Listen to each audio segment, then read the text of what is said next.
everyone, I am Yunona Goria, and for today we will be discussing the inquiry and inductive learning activities.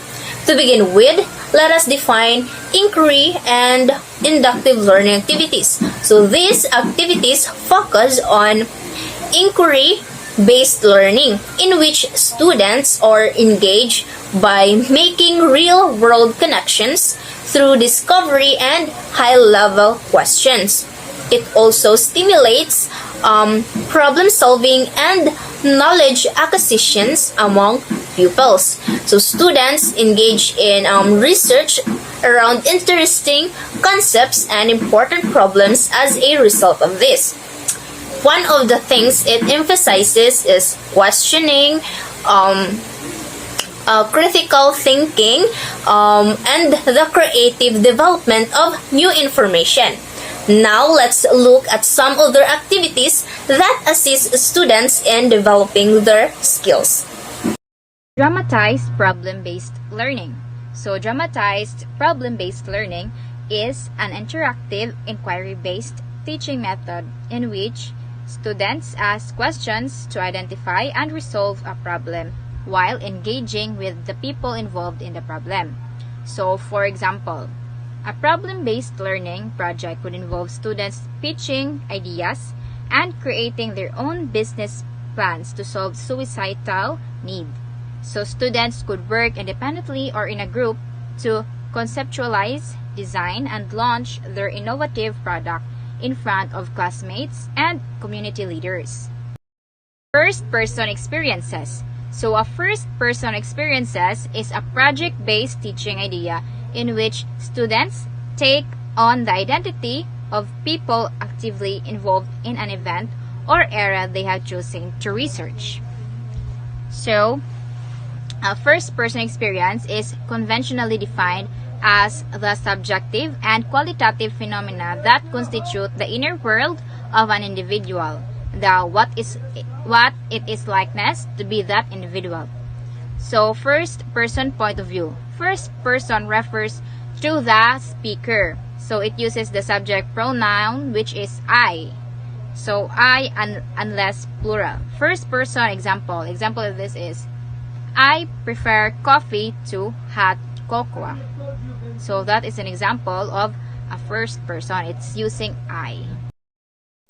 Inquiry Minds is an inquiry-based information activity in which students in a small groups form based on the topic that they have selected.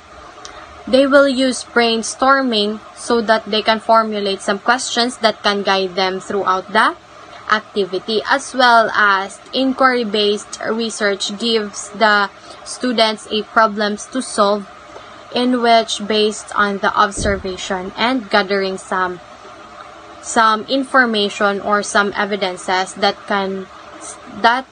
so that they can stand what they are studying for, and it gives them a direction throughout the activity in the questions that they are formulated.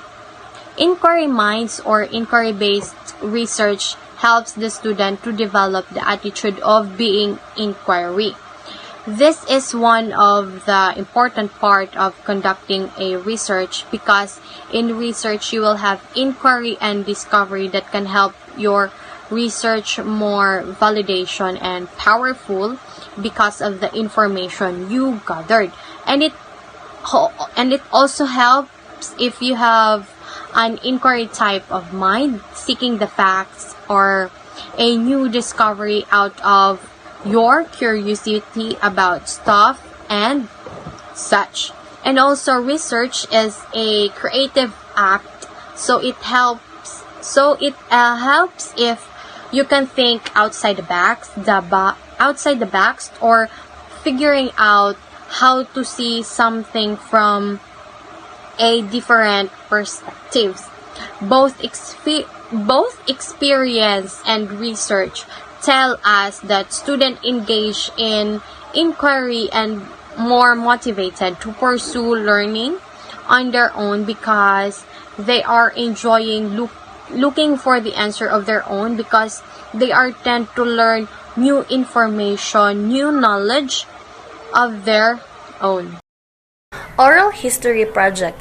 It is a long-term project in which students research the personal history of an individual of their choice, interview the individual, and create a presentation that includes artifacts, features, articles, personal memoirs, and photographs, in which students research the personal history of an individual of their choice, interview the individual, and create a presentation that includes artifacts, feature articles, personal memoirs, and photographs. One of the example of oral history projects are biographies, autobiographies, books, newspapers, foreign accounts, factory records, and correspondence are all example of a written sources of history.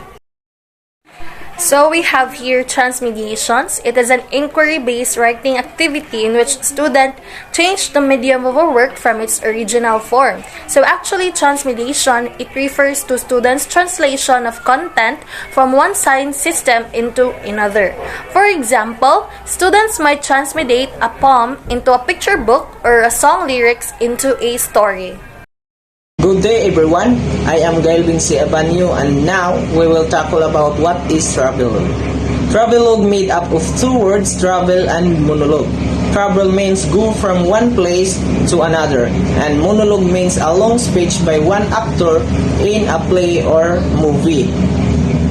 It is also an inquiry-based writing activity in which students record their virtual visit to countries where in a novel they are reading is set, a language they are studying originates or historic events has occurred. Travelogue can be created in various formats including a travel journals, a PowerPoint presentation, or a video. It is a short or record of experience of an author. Students generally gives a detailed information about the attraction of the place. And now we will go to writers some rules to make their travelogue more appealing. First, they are researches about the place before writing about the particular destination in order to be detailed and having excitement. Second, gives photographic description to gain more amazement and excitement. Third, mentions the ways and means to reach the destination in order for us to be guided and prepared for a needed information. Example, mentions some out of the way tourist attraction. Second, gives some cultural background of the place that makes their travelogue richer in content. And now, travelogue is a film, book, or a lecture regarding travel. And now, let's tackle about press conference. Press conference is a project-based activity in which students have researched a given topics and their peers acting as the audience raise questions as if they were participating in a press conference. It gives students the opportunity to develop knowledge and skills through engaging projects sets around challenges and problems they may face in the real world. Events where information is distributed in a way of question and answer portion. Purpose of press conference. Press conference serves to communicate information regarding to the research topics. It is a student-centered approach to education and it based on the belief that students will learn better through active participation and experience. The next one is the rest of the story. It is an inquiry-based research method in content area study that encourages students to go further in their research beyond general knowledge about a person, event, invention, discovery, or topic. So next is the rip from the headline, a long-term inquiry-based activity in which teachers and students select an intriguing story from a news source to use as the basis for inquiry and examination. Solution product is the resulting material from problem-based learning, which are generally recent explanations. Students tend to come up with the solutions based on the information given to them. Their responses to the questions they have come up with as well as the subsequent reasoning. It begins with the problem that determine what students study. The problem derives from an observable phenomena or event. This emphasizes is on occurring new knowledge and occurring new solution, as well as students refine the solution based on the problem. So, the problem that were given to them. In addition, the students will analyze the problem so that they can generate a solution to that particular problem. According to the cycle that's showing in the screen, problem-based learning is a learner-centered approach to teaching and learning in which the learner learns about a subject through problem solving. And it also, students engage complex, challenging problems and collaboratively work toward their resolution. And also students connecting to the disciplinary knowledge to a real-world problem that motivates them to solve a problem, and it becomes a motivation to learn.